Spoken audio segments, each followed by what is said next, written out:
Get ready for the next adventure. Here's Merrily now. Welcome to Super Soul Solutions, everyone. Hopefully, you all listened to part 1 by now. Today's show, part 2, is again with U.S. Marine Corps Special Sections Captain Randy Cramer, an augmented super soldier who went to Mars for 17 years and back, twice, in fact. Randy was essentially given a legal mandate from his Marine Corps Special Sections chain of command to come forward as the Marines' official public spokesperson to begin to share and disclose more truth. Today, Randy will provide brief descriptions of currently used and secretly funded time travel, timeline shifts, portals, and jump gates. You will also be introduced to a spacefaring and highly intelligent inner-Earth species, or two, and super cool, you will learn how and who ensures that we maintain a positive timeline for the human race on Earth. Thank you, Randy, for your courage and willingness to be here with us again. Welcome. Thank you for having me. It is my pleasure to be here. Oh, good. Me too. So, Randy, if you remember in part 1, you got into detail of how the holographic medical beds completely regenerated your body parts and very fast, as well as other soldiers. And as you have experienced, the med beds also do many other things like age regression. So can you describe how you were personally age regressed so you could do 2 tours of 17 years and back for the Mars Defense Force? And by the way, folks, this age regression is used with every super soldier I've researched and talked with, because remember, they're $100 million assets. That's how they're considered. So, Randy, go for it. So, firstly, let me apologize for not giving you a better, more accurate bio and catching that, because, no, it was a single 30-year tour that I did, that I was deployed to at 17 years old. 17 and a half years, a little bit more than 3 months-ish of that was spent in the MDF. The rest of my time was spent elsewhere in the fleet. And at the end of that tour, that's no worries. And at the end of the tour is when they send you back to Lunar Operations Command for what they say is an age regression process, but it really has nothing to do with the kind. What they actually do is they make something like a dozen different clones of yourself.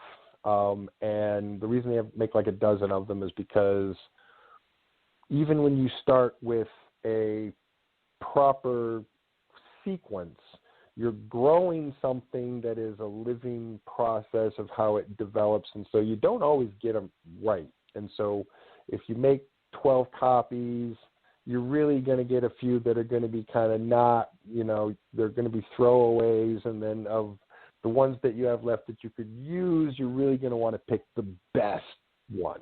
So they make about, whatever it is, 10, 11, or 12 of them, and then pick the best one, which my understanding is a ridiculously fast process, meaning they can essentially take a cell sample, and turn it into a adult 17 or 18-year-old adult in less than 72 hours, which seems like ridiculously fast to me. But given just some of the technology that I know might be involved in that process, that's something I've never actually gotten to watch happen. It's plausible. Certainly there's a number of different ways in which you could accelerate a temporal field around the tissue itself so that you're, in effect, allowing it to grow through a natural process and actually have to age the number of years that it does, but you're doing it within a temporal field that's moving at a different rate of time, so then you're done in 72 hours. I can see it. That would be one way that it might be done. So what they what they do is then they take the best one of those, and then what you understand to be your consciousness, and they're weird words here, because we can say something like soul, we can say something like spirit, we can say something like consciousness, and what we're talking about is something that is none of those things and all of those things. And so it's a difficult thing to describe. And the science behind it is not my specialty, but what I can speak to it is that what exists as a fluid, literally a quantum fluid, is that consciousness or that essence that is you, that lives within the shell of the vehicle of your body or whatever vehicle that you're in. And so you can remove that and put it into another vessel or another container. You could put it into a jar, or you could put it into a robot technically, or you could put it into another person, or you could put it into an exact copy of itself, a clone duplicate that's decades younger, so that you can put it back 15 minutes after it left, so that, you know, when you wake up, you're in a 17-year-old body again, and you think, oh, that was a really long dream. So, but the age regression... That's going to be a question. Yeah, that's going to be a question a little later. That's going to be a question a little in a couple of minutes of how that's possible once we get into more of the time kind of thing. Okay? Sure. And okay, go ahead. Oh, no, that's really about it. So age regression really isn't regression. They make a younger version of yourself. But it is possible to take a physical body and just through regeneration of the tissue through the holographic cellular regeneration process to get to a near age regressed or youthful appearance just physiologically, if that's what you're going for. It's certainly possible. Just in that particular case, they don't want to let you keep the original body. They really want to get rid of the body that you had, that you served your tour with, and throw it into a furnace and give you a new one for a list of reasons. Right. Okay. So basically then, I get it. So like the part one where we discussed how the body's regenerated, someone can be regenerated, of course. And then the second is using clones, which a lot of people I don't think are aware how many clones are out there and how many are used. And that was fascinating to know how fast they can make them. So would you be considered your original, or would you be a clone at this point? No. Well, to be perfectly honest, during my tour of duty, my body had been regenerated and replaced several times. So I wasn't by the time I finished my tour, I wasn't on my first chassis anyway. At that point, there was some number of times that my chassis had been replaced and reparted and put back together so many times that there's no way that you could say that that was the original. It was just, it still had the original brain sort of neural pathway patterning, which is another reason they want to get you into a new body so that resets. So I'm not considered a clone because I'm me inside of me. A clone You're your of me, original which is soul. It doesn't matter what vehicle I'm in. It doesn't matter how many copies I've had. Doesn't how many versions of physical bodies I've had. If it's me that's inside of it, then I'm not considered a clone in any way, shape, or form. A clone of a person is a copy that is separate from the consciousness of that original person. So there's a clear definition between what a clone is and what a clone isn't, no matter what number of copies of physical bodies or cloned bodies that I've had. Okay. And there's also, do I have this right, that there's also clones that have souls and ones that don't? Or is that getting too complicated? We don't have to get into that if it's too complicated. So, again, it's not my area of speciality. I will say that, from what I understand, to make a clone at all requires a tiny sliver drop of that piece of you, and it only requires meaning the soul. If we use the word the soul, okay. So like a tiny sliver of the soul. we can use that. Okay. Right. Yeah, we can say that. So the clone itself has to have that in order to be able to develop. If it doesn't have that, it won't develop past a certain number of cell configuration. It will essentially start to break down and fall apart.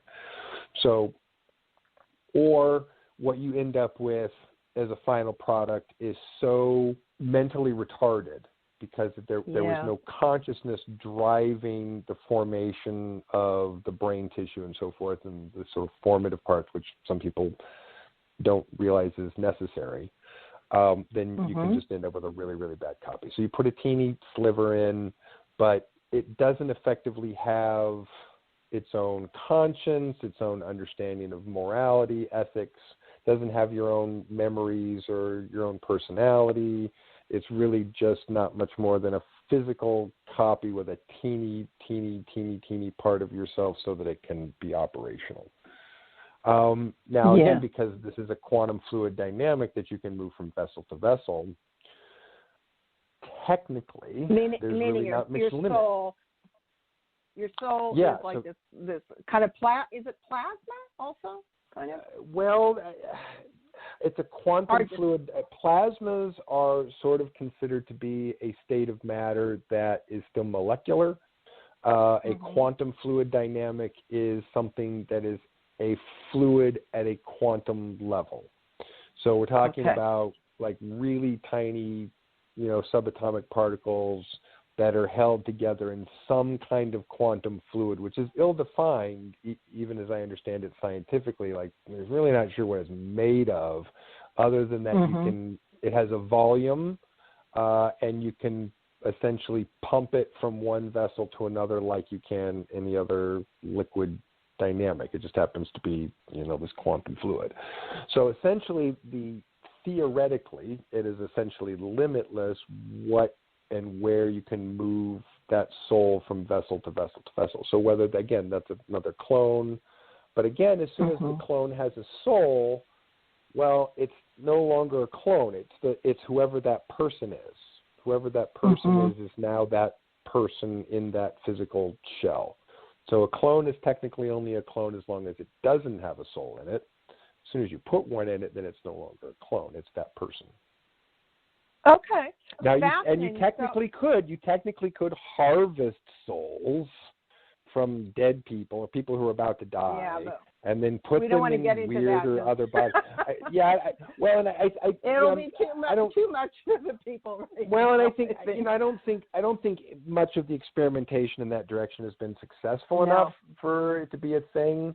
So there are weird things that you can do with it, but a lot of the science prevents some of the more Frankensteinish sort of applications of it. So it's not a kind of a technology that people should be scared of. It's really just more like understanding that bodies are like cars, and you can move a driver out of a car and put them in another car. If you just kind of understand it as the same dynamic, then it's just straightforward. What this appears to give credence for is not only reincarnation, where the soul goes into different bodies, but what's fascinating is that it gives credence for something most of us know, but a lot don't, is that the soul drives the body and directs the body, because it seems like the body has its own entity or intelligence, as you said, up to a certain point, kind of on automatic, and then it's going to start deteriorating unless it has the full soul essence in there, correct? Or at least enough. But to be fair, too, the way that your soul has to interface with the body, there are many things mechanically, biologically, hormonally, neurobiologically that happen within the body that also drive the actions of the soul. So it's a two-way relationship, and it's not so straightforward as that we're all in complete control of our bodies, because clearly we're all not in complete control of our bodies. And so the question is, who's driving who? Sometimes, because there's all the autonomic responses of the biological organism that are designed to survive, and would be bad if those mechanisms didn't exist there, because then we would cease to survive and exist as a species.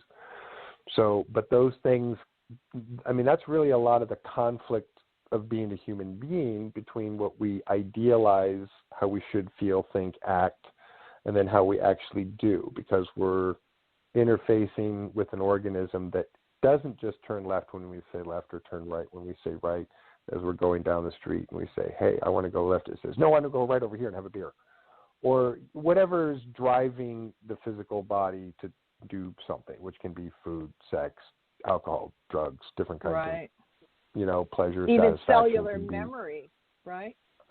Yeah, absolutely. Yeah. So there could be a whole there's a lot of variables radio there. show on that. Yeah, it's really cool. Yeah, the bigger answer is there's just a lot of variables there, and so and that a lot of the difficulties that people have as human beings come in the conflict between who's driving who. Is your body driving your soul, or is your soul driving your body?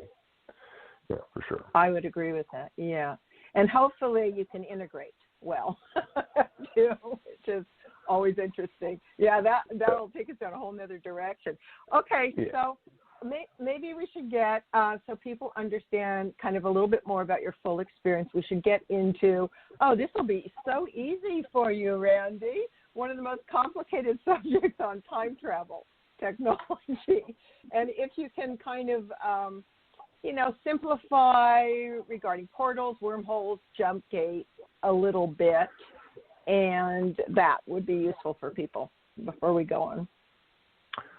Well, it turns out there's some similar laws of physics in which we start to understand the ability to move through space differently that also become critical in understanding how to move through time differently. However, the applications of those technologies can be really, really different.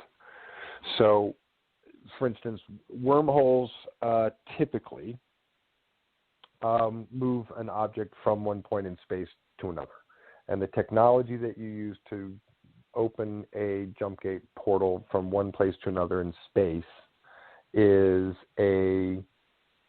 begins with the same physics, but when you're really talking about engineering and application, is night and day different from a device that is trying to create a wormhole that travels through time, that not just moves you in space, or maybe doesn't move you in space hardly at all, but is designed to move you through time, through temporal space, so that you go either to the chosen location or to where you already are in a different time, forwards or backwards.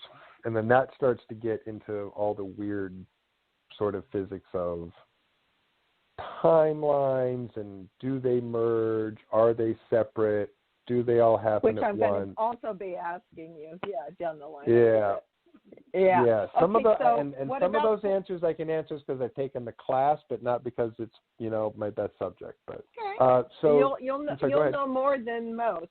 But what about you've traveled through portals, of course, and jump gates, haven't absolutely. You? Yeah, plenty. So can you describe that kind of for people? So that's an interesting technology that, as I understand, has evolved over time as the engineering application has changed.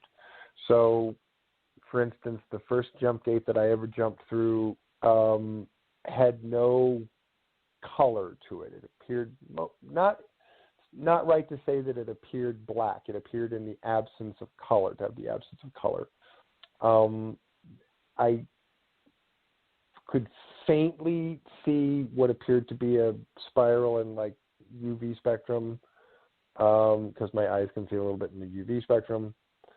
But essentially, there was not much to see from one side to the other, and moving through it is a really short distance as far as how the tunnel of the wormhole itself is not very long. It's not like you're moving more than a few inches, or in some cases maybe like 1.5 feet or 2.5 feet as far as the length of the entry of the wormhole itself. Like, so when you enter into the enter point and you come out the exit point, you really have 1.5 or 2 steps that you can take before you're on the other side.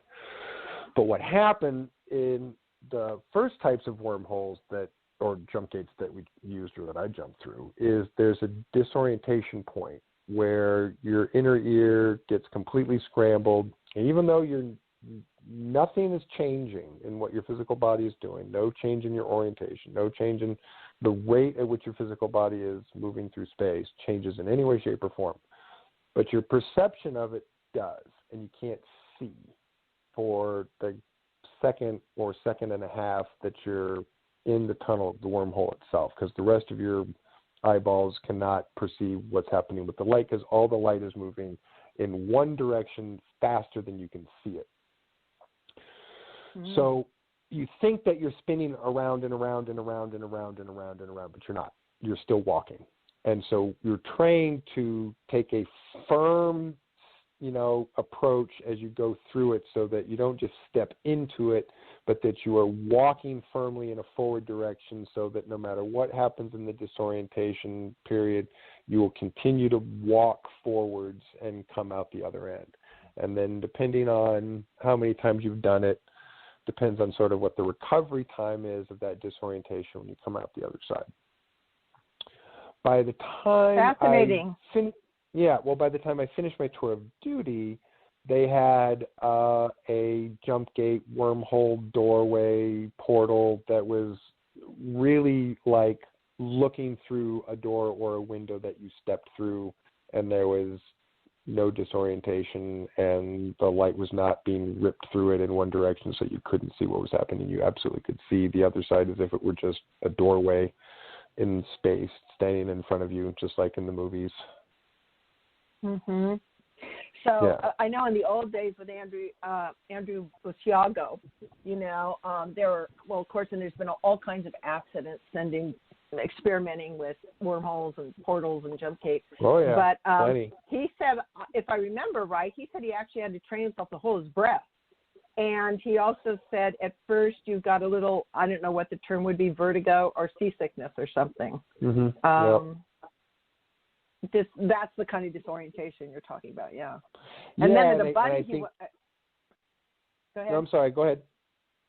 No. You're more interesting. You go. No, Okay. I was just saying that if I understand correctly, that the escalation and progression of the technology, that what we were using was probably a little less disorientating and a little less confusing than the stuff that he was using before. But it was they would say take a deep breath. They didn't say hold your breath. They say take a deep breath and then walk firmly through so that you weren't exhaling. Okay. Yeah, there's supposedly not oxygen inside the tube, but it's such a short distance it doesn't really matter because you're literally in there just blink of an eye because it's a very short walk. And then and there's natural, of course, portals on the Earth. There's moving portals on the Earth. There's man-made, right? Jump gates and portals. Well, yeah, no, all the wormholes turn out to be a natural phenomenon, and so the study and science of making jump gates, portals is not about creating something that's never been created before. It's simply about looking at a natural phenomenon and going, oh, how do we replicate that and make it go where we want it to go? So naturally occurring portals and wormholes can, pull people from anywhere to anywhere. There are vortexes that pull wormhole like destination points to them. So you can get yanked out of those places and sent to who knows where through weird random wormholes.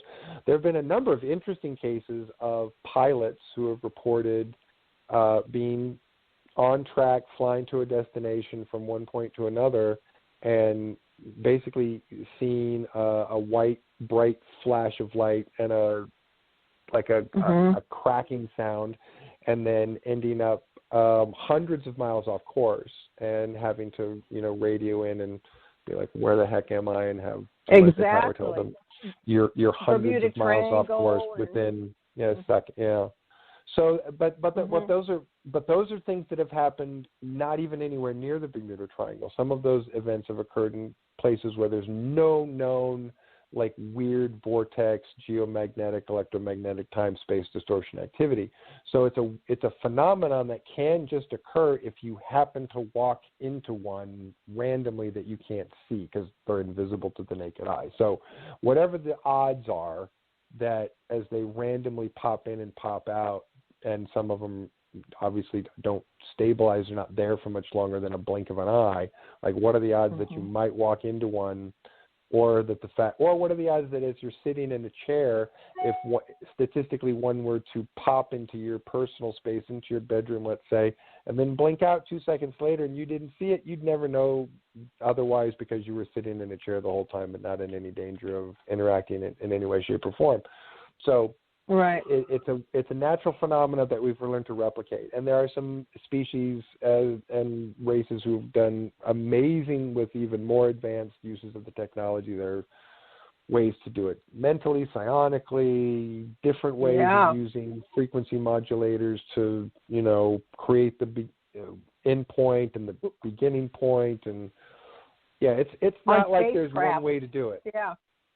And and it's also completely different if you're trying to move a person through a small portal versus if you're trying to move a ship through a large one. Those are two totally different things too.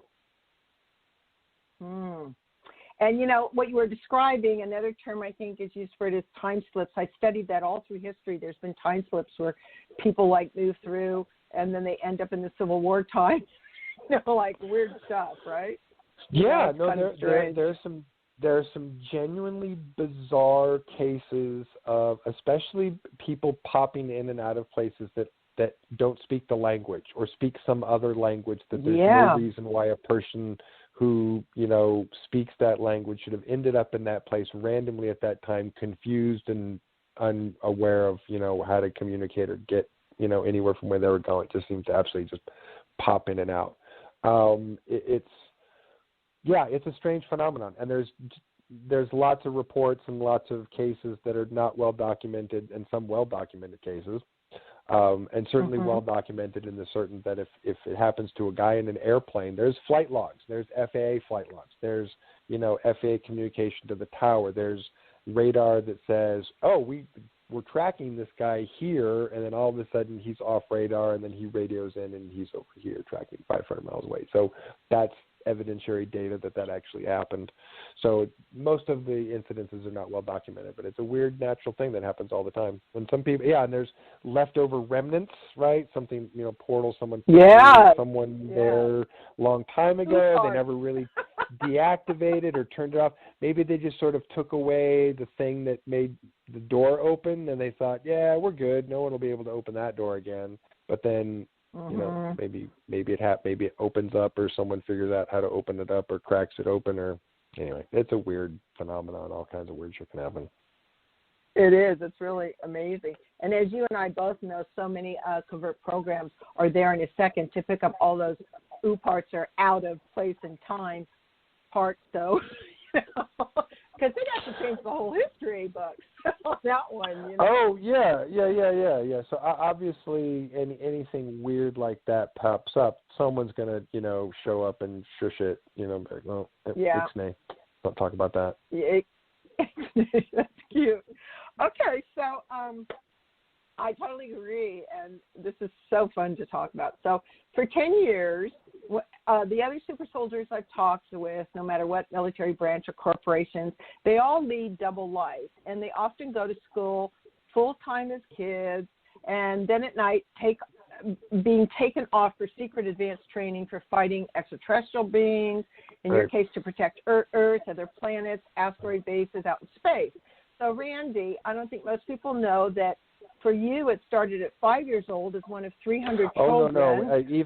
Even before that. No. I was genetically engineered from the ground up. So really, it was even before I was born. Like from the very, very get-go of my creation. Yeah. But I'm talking the actual traveling. Didn't that start at 5 years old? That was even younger than that. No, that was even younger. Wow. That was infant age, months, weeks. I mean, probably the first time that they were doing what I would call as passive programming, which I can remember as clear as yesterday, being essentially an infant, not much able to do more than kick and swing my arms around in a bassinet, looking at a ceiling that they're projecting all kinds of like math, geometry, like basically trying to throw a bunch of science and math, sub sort of programming with classical music going on the ground, hoping some of it's going to stick in our brains or something like that. So, yeah, they started some of that stuff really early. Oh, physical wow. training, So though, you was probably about 4 years old, 4.5, physical training. Okay. Started Yeah. physical, later weaponry. And so you were one of, if I remember right, one of 300 children who were part of the covert military training program called Project Moonshadow. Was that right? That is correct, yes. Okay. That is the So program that essentially designed and built all 300 of us, and it had a very specific set of protocols and a very specific goal set, and which is why there were only 300 subjects in the program. Otherwise, there would have been a lot more. But it was a limited pilot program, really. So that's why there are only 300 subjects. Okay. So I think our listeners would find it very interesting to learn how it's possible and commonly practiced for so many soldiers, would-be soldiers, children, to go on these missions for hours without anyone like their family knowing they're gone, right? So you could be gone 5 hours or 6 hours, and Right. you can be brought back 3 minutes after you left. So could you describe that kind of technology? So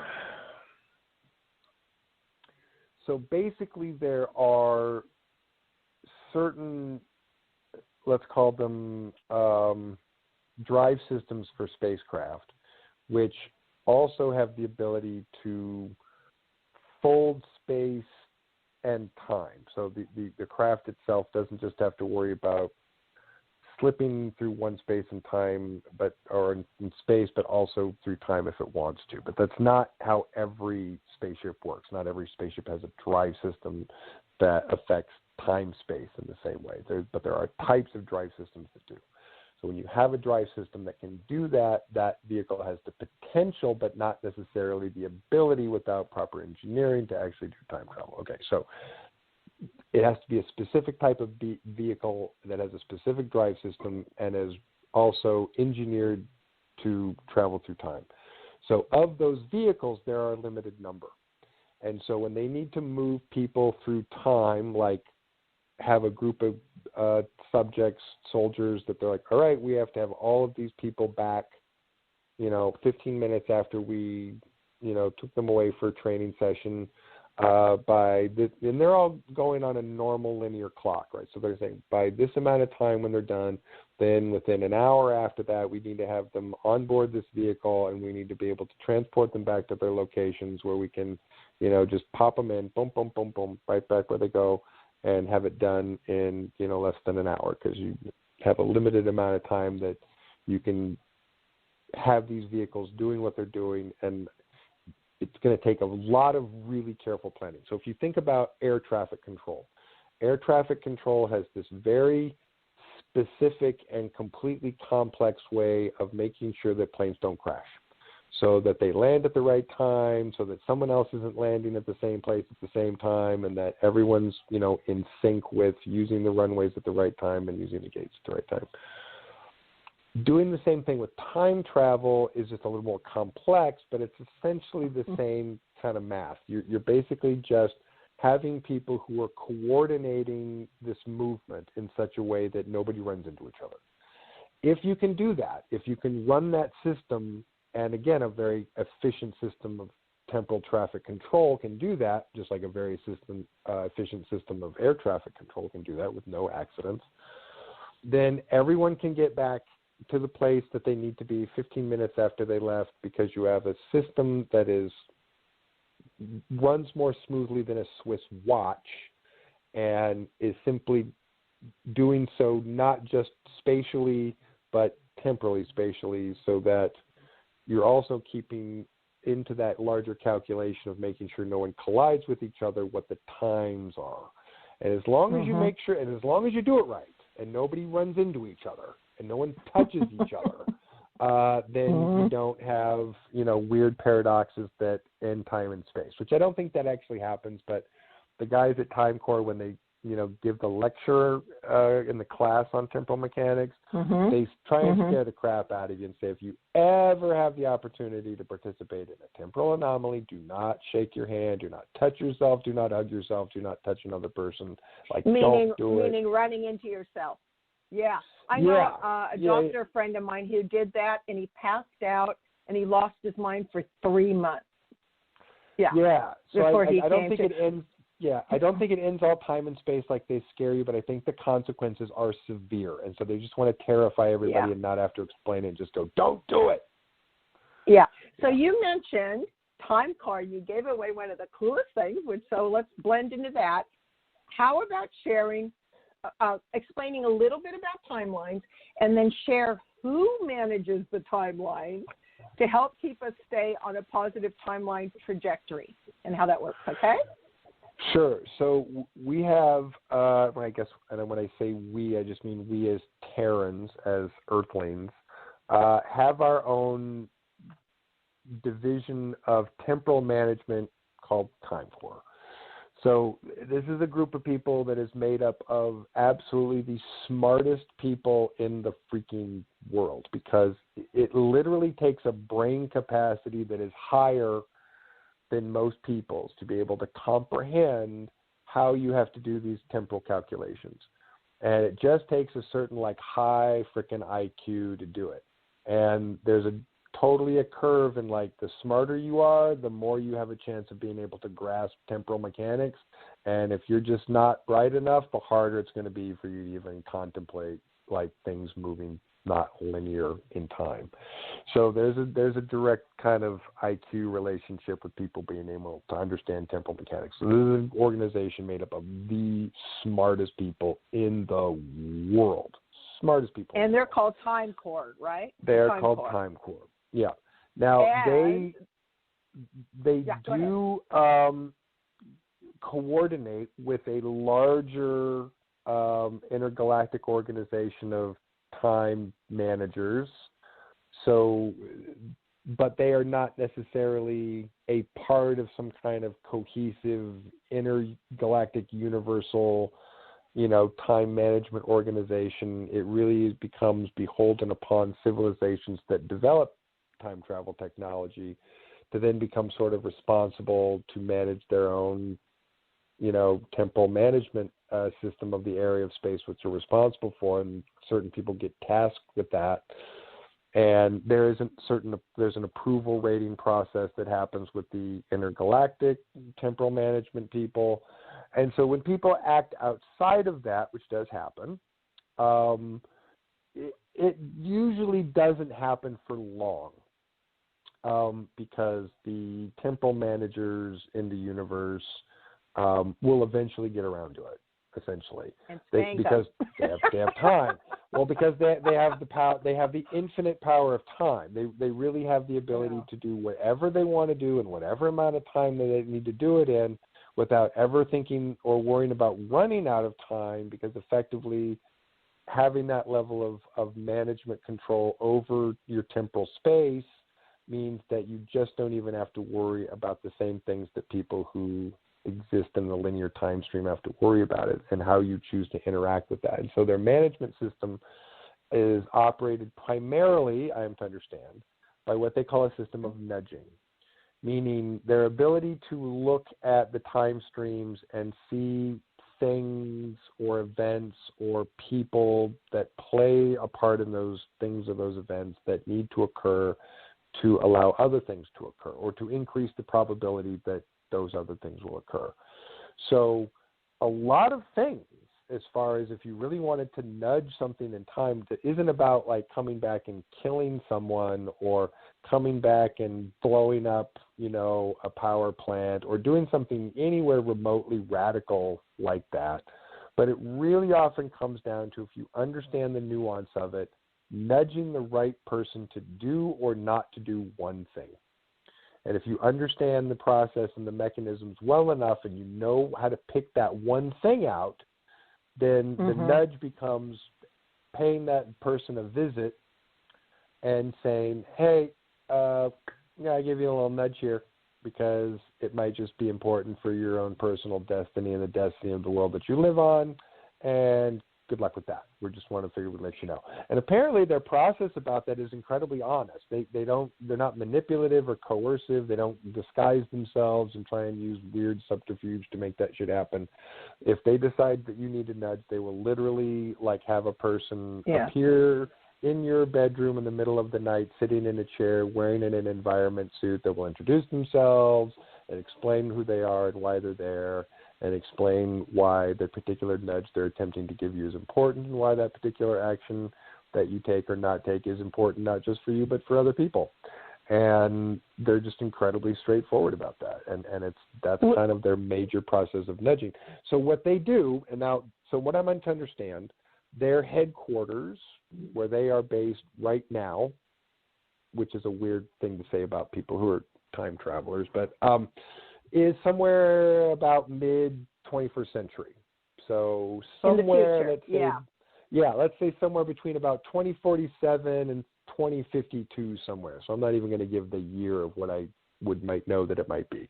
So let's just say it's somewhere in that window, which means if you wanted to go there, if you or I wanted to go there, and we did not have the ability to travel forward in time, we're not going there. So as far as a defensible space, anyone who does not have the ability to travel into the future to harm you cannot do anything to you. So there's that aspect of it. The other aspect of it is, from what I understand, their headquarters exists within a contained temporal bubble of space, meaning, and this was simplified to me, and I think because whatever their real system of measuring and understanding this is much more complicated. So I'm going to simplify it the way it was simplified for me. Imagine, if you will, that everyone inside this bubble, nothing changes for them as they go from day to day to day, except, time moves in a similar, simple linear process for everyone inside the bubble, people in time for. Outside of that bubble, let's say the rest of the entire planet in that year that they're ahead, mid-century, changes according to the nudges that have been made. So as they continue to go through this process of nudging, there's a shifting process so that, let's say, every day they wake up, they look at the planet and say, oh, shiny chrome cities with flying cars, we did it, great, we're on track, everything's dandy. Or they may wake up a morning and go, oh, the whole planet is burnt to a cinder, we screwed up, let's nudge something else. Yeah. And that none of these outcomes have happened yet, even though they are in the future. And I know this is a weird thing to explain to people, because a lot of people think because the future has already happened that it's already decided, and that's actually not how it works. Even if you're in the future, you're not in the future at that point, that's your present. And then how you interact with the past is different than how, say, we here in this present interact with someone in the future. So actually how you interact matters on your particular point of view. So it's not really right to say, well, the future's already happened, so wouldn't someone from the future already know, what's going to happen? And the answer is no, they wouldn't necessarily. It depends on so many other variables of possibility, probability, and outcome that there's no linear process, even though it happens and we experience it in a linear process, in which the future or the past are ever certain. You can nudge the past, you can affect the future, you can change the present, and you can do all of that without destroying the time-space continuum, and you can even do it without anybody noticing that you're doing it. But if you're in this neutral temporal bubble, you can observe it changing on a daily basis, let's say, as you go through this process. So that job of those people there is, as they nudge from all of these different places that they're looking through the time stream, sort of watching it unfold in the past, our present, let's say, and nudging it as it comes towards them, as if where they're at in the future is a fixed point, and where we are in the present is the mobile linear point moving towards them. And so as they nudge, they eventually get it to where they want to be, boom, when it lands mid-century. And they go, yay, chrome cities with flying cars, yay, we're in the future. Then, at that point, they will move another 50 years forward and do the whole thing all over again from that point. And then anyway, so that apparently that's basically what they do. Their abilities to affect time and space are greater than that, but they understand through these other larger intergalactic time management organizations, don't do it.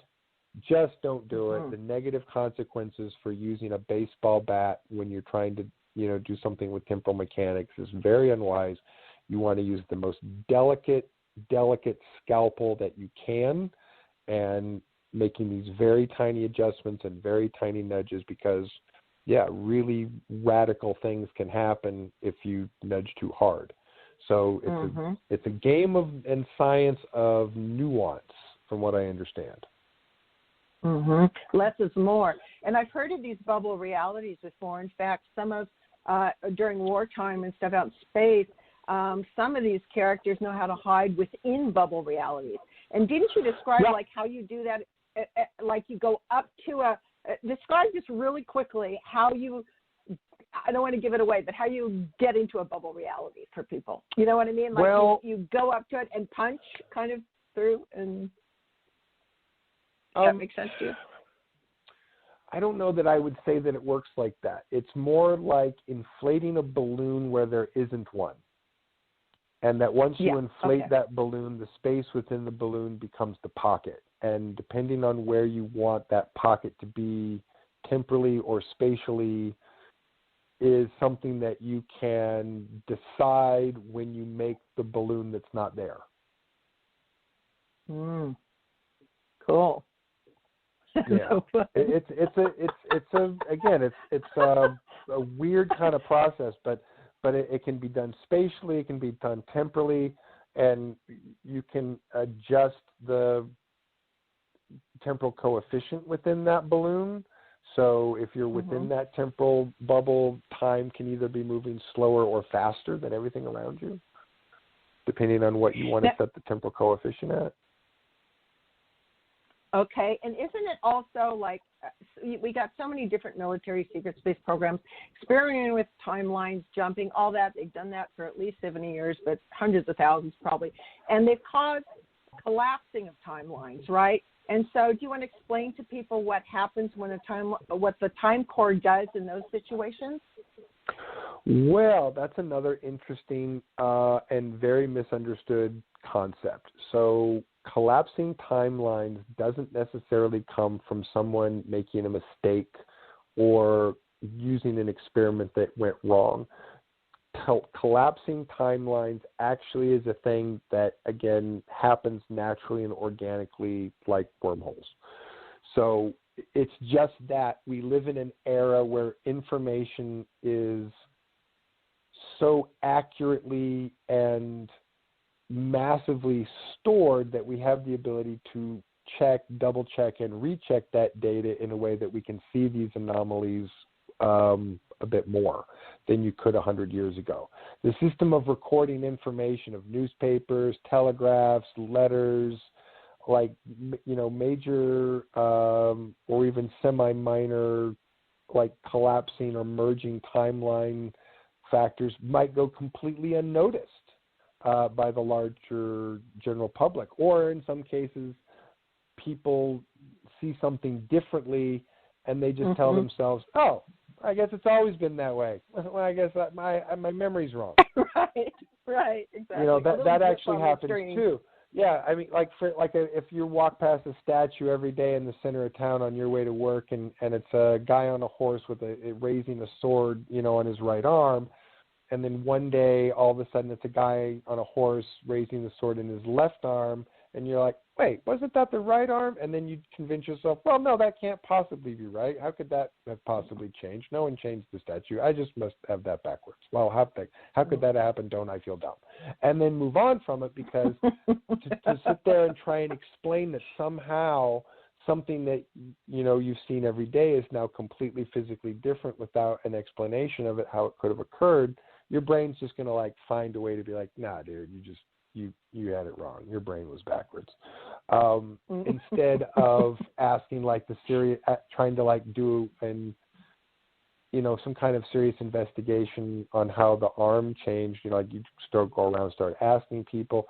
Now, and again, most people, even if their brain goes to this place, well, should I start asking my friends? Do they remember the sword in the arm in the right or the left? And then most people, though, when they start, if they think that, they're going to, everyone's going to think I'm crazy if I start going around asking them weird questions like that. Oh, I better not do it. And then no one's going to ask. Right. So we're just living in an era of information where we can observe these ripples more than we could even a half century ago, or even a few decades ago, to be honest with you. Wow. So the ability, so there's a natural organic process of how, timeline, probably, I don't like using the word timelines because I don't think that's really what they are. They're probabilities and possibilities, and a probability isn't the same as a possibility. They're different as far as what they represent in a temporal field or in a temporal stream. And a probability isn't always a possibility, even if a possibility exists. Possibilities are infinite, but probabilities aren't. Probabilities are mathematical, and so it turns out that while you do have infinite possibilities, we don't have infinite timelines. We don't actually have infinite timelines because even though you have infinite possibility, you don't have infinite probability. Probability is finite. Mm-hmm. Because you have finite probability, that really means there's only so many temporal lines that are moving at any given time, and they wiggle across each other. And sometimes they merge, and sometimes they, bleed over, and sometimes they collapse into each other, and sometimes they break apart. And most of the time, no one ever notices and even is aware that it's happening. But it's actually a completely natural phenomenon that just freaking happens. Mm-hmm.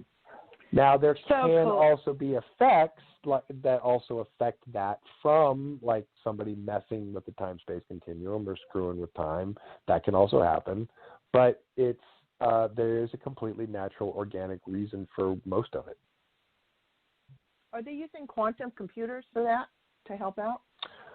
Oh, yeah, they have to. They have to do the right? they do the the calculations. You absolutely have to. Mm-hmm.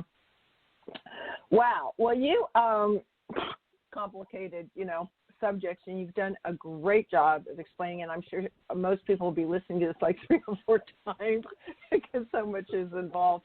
I wanted to just take a couple minutes to cover a little bit about the Inner Earth civilizations and what's known as the Garthan Network, and for you to describe that, and if you had an opportunity to meet 1 or 2 of the species there, and just a little description of that, if you would.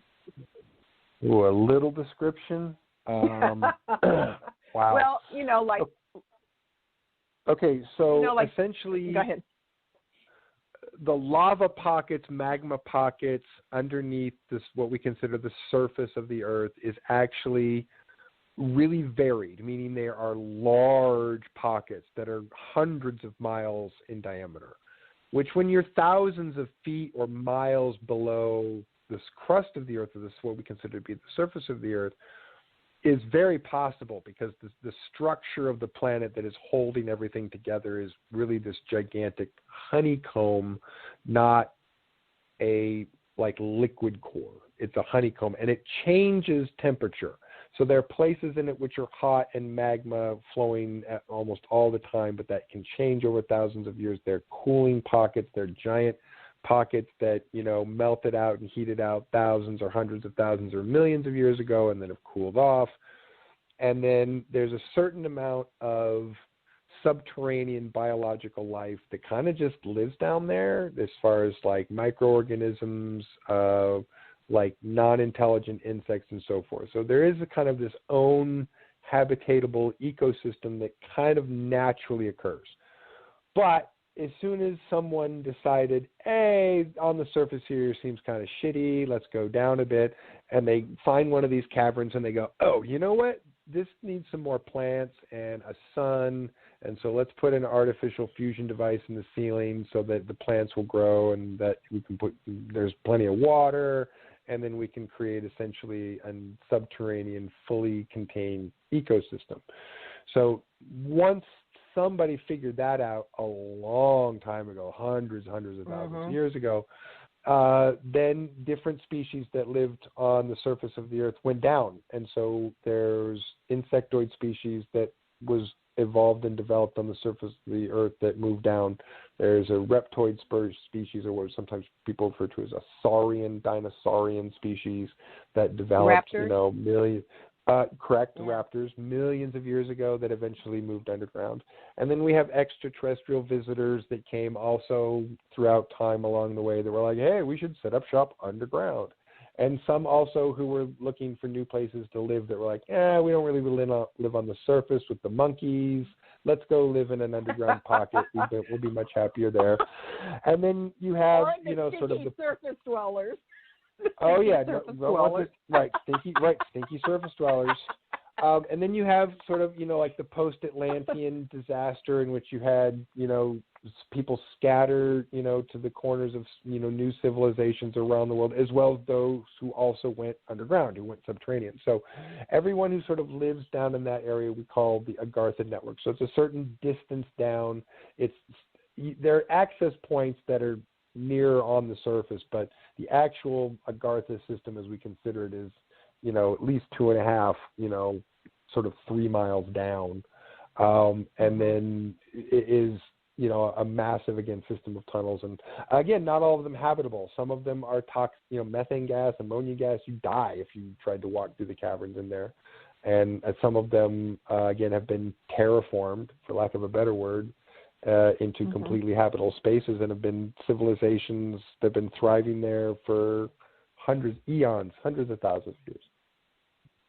That's a great, quick synopsis, and we'll continue with that in the future. And the bottom line for that, folks, is on a lot of planets and asteroids and things like that, correct me if I'm wrong, Randy, living underground is common, especially after catastrophes, because it's best for survival. Isn't that our safest for survival? Isn't that right? It turns out that it's way more common than 50%, meaning I would say that more than 50% of the known universe's species have some form of serious subterranean civilized development. Because, it's at some point, if you're really trying to think long term for civilization to last thousands, tens of thousands, hundreds of thousands of years, comets, asteroids, hurricanes, floods, all that stuff's got to be off the table. And the only way that stuff's off the table is when you go underground and out of the weather.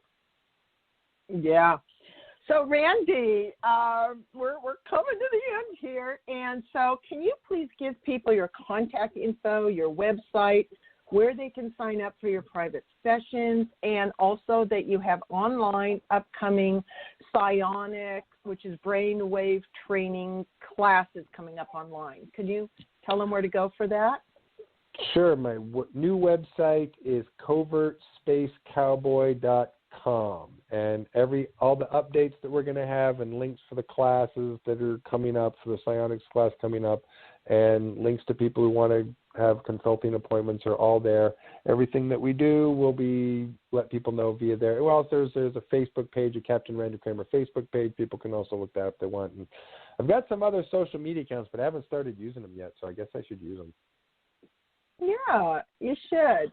Thank you so much, Randy. You're awesome for offering your time and sharing your amazing experiences and helping to forward truth disclosure for the citizens of Earth here. And everyone, please check supersoulsolutions.com and my YouTube channel, Super Soul Solutions, and you can also book sessions there under Super Soul Consulting. So please join me in 2 weeks for another mind-bending show, and a pre-announcement of the next show can always be found on News for the Soul on the Super Soul Solutions radio page. Until our next adventure together, onward, my friends. Take care.